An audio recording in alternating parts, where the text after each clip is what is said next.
Good afternoon. Yesterday we have studied that audible sound whose frequency is between 20 hertz to 20 kilo hertz. वही sound हम लोग सुन पाते हैं जिनकी फ्रिक्वेंसी 20 हर्ट्ज से 20,000 हर्ट्ज होती है, 20,000 हर्ट्ज को या 20 किलो हर्ट्ज। ठीक है, आज पढ़ेंगे inaudible sound. This type of sound is called ultrasonic sound. ये साउंड कैसा होता है? Ultrasonic sound. ये हम सुन नहीं सकते हैं। क्यों? क्योंकि इसकी frequency that sound whose frequency is more than 20 kilohertz or 20,000 hertz is called ultrasonic sound. It is inaudible to human ear. ये हम लोग सुन नहीं सकते हैं। ठीक है, फ्रीक्वेंसी अब देखो इंपॉर्टेंट पॉइंट है। Frequency less than 20 hertz is called infrasonic. एक जो 20 हर्ट्ज से कम होती है उसको हम लोग इंफ्रासोनिक साउंड बोलते हैं। सुन इसको भी नहीं सकते। हमें रेंज क्या है? अगर हमें साउंड सुनना है तो it must be in ranging from 20 hertz to 20 kilo hertz. अब देखिए एप्लीकेशन क्या होता है।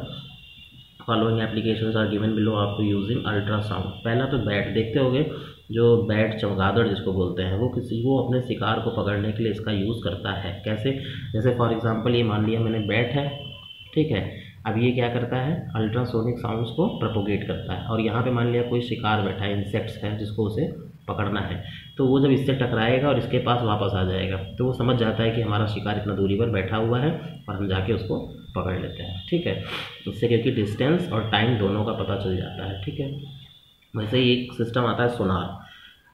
इसका फुल फॉर्म है साउंड नेविगेशन एंड रेंजिंग। देखो sound navigation and ranging basically used in the ships में यूज होता है। क्यों? To check the depth of the sea. किसी भी समुद्र की गहराई और नापने के लिए हम लोग इसका यूज़ कर लेते हैं सोनार का। क्यों? कैसे करते हैं? देखो जैसे फॉर एग्जांपल ये वाट सी है, समुद्र है, इसमें शिप जा रहा है। इसका पहले देखो आप ये यूज़ क्यों करते हैं। देखो अगर कहीं पे शैलो वाटर हो गया तो वहाँ पे शिप क्या हो जाएगा? सिंक हो जाएगा, डूब जाएगा। ठीक है, तो इसलिए वहाँ पर हम लोग इसका प्रॉपर उसके सरफेस का पता लगाते रहते हैं कि कितना दूरी पर अभी सरफेस है।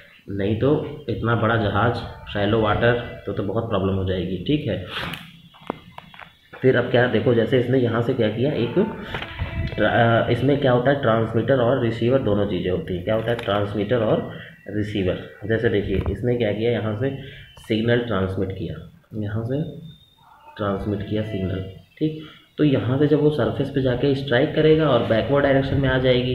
देखिए आपने प्रॉपर्टी पढ़ी, कहीं भी ऑब्स्टेकल पड़ा तो वहाँ से क्या हो जाएगा? बैकवर्ड हो जाएगा। रिसीवर यहाँ रिसीव कर लेता है, तो अब वो देख लेता है कि नीचे सरफेस कितना डिस्टेंस पर है, नीचे सरफेस कितना डिस्टेंस पर है, और शिप को इससे मूवमेंट में चलने में आसानी होती है। ठीक है, अगर कहीं पे देख लिया कि नहीं डेप्थ ज़्यादा नहीं है, शैलो वाटर है, तो वहाँ से वो डायरेक्शन को क्या कर लेता है? चेंज कर लेता है। तो इसीलिए बेसिकली सोनार का यूज़ इसमें किया जाता है ट्रांसमीटर और रिसीवर के थ्रू। फिर आता है अल्ट्रासोनोग्राफी। सोनोग्राफी आपने पढ़ा है, क्यों यूज होता है? देखो it is basically used in medical science also. Medical science में भी यूज़ होता है to detect the things. For example अगर मान लिया किसी पेशेंट का ऑपरेशन हो रहा है और या उसे हमें पता लगाना है कि स्टोन उसके स्टमक में कहाँ पर है, ठीक है, तब भी इसका यूज़ करके हम उसकी स्टोन को पता लगा सकते हैं और स्टोन की डेप्थ और सब चीज़ उसका क्या करते हैं? एक ओवरव्यू ले लेते हैं, जो कि हमें रिपोर्ट में मिल जाता है। तो अल्ट्रासोनोग्राफी में भी इसका यूज़ कर लेते हैं। फॉर एग्जांपल ऑपरेशन हुआ किसी पेशेंट में, स्टमक में क्या किया डॉक्टर ने? गलती से कोई भी इक्विपमेंट छोड़ दिया अपना, ठीक है, तो उसको तो प्रॉब्लम होगी। तो इसका भी डिटेक्शन करने के लिए क्या करते हैं? अल्ट्रासोनोग्राफी का यूज़ करते हैं। Next, to detect the flaw in cracks in big machine. देखो अगर हमें कोई भी बिग मशीनरी खरीदनी, बहुत बड़ी सी मशीन कोई ख़रीदनी है, हम गए उसको परचेज़ करने के लिए, हमें चेक करना है। देखो बहुत बड़ी मशीन है समझ लो, हमें चेक करना है कि ये आगे से तो सही दिख रही है, इधर साइड से भी सही दिख रही है, हमें देखना है बीच में सब कुछ सही है कि नहीं। तो हम लोग वहाँ पर भी इसका यूज़ करेंगे। यहाँ से सिग्नल को ट्रांसमिट करेंगे और यहाँ पर रिसीव करेंगे। अगर बीच में कोई भी क्रैक्स, फ्लाज ऐसी चीज़ें नहीं होंगी तो सिग्नल डायरेक्ट निकल जाएगा, नहीं तो क्या हो जाएगा? रिफ्लेक्शन या रिफ्रैक्शन हो जाएगा। तो जान जाएंगे कि ये जो एक पार्ट खरीद रहे हैं वो डिफेक्टेड है या सही है। समझ रहे हो बात को? फिर स्पीड ऑफ साउंड। देखो स्पीड ऑफ साउंड, सबसे ज़्यादा साउंड की स्पीड किस में होती है?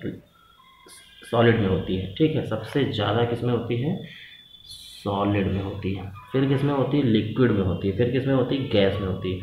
और 0 डिग्री सेल्सियस पर साउंड की स्पीड 332 मीटर पर सेकंड होती है। रूम टेम्परेचर पे 340 मीटर पर सेकंड होती है। स्पीड ऑफ साउंड, याद रखना फैक्टर क्या है, अगर इस साउंड की स्पीड इंक्रीज होती है कब, जब उसका टेम्परेचर भी इंक्रीज करते हैं तब। और ये कितना, किस रेशियो से इंक्रीज होती है, 1 डिग्री सेल्सियस पर 0.6 मीटर पर सेकेंड साउंड की स्पीड इंक्रीज होती है। अगर यही हम कहते हैं कि 2 डिग्री सेल्सियस पे तो 0.6 इंटू 2 कर देना, 3 पे 0.6 इंटू 3।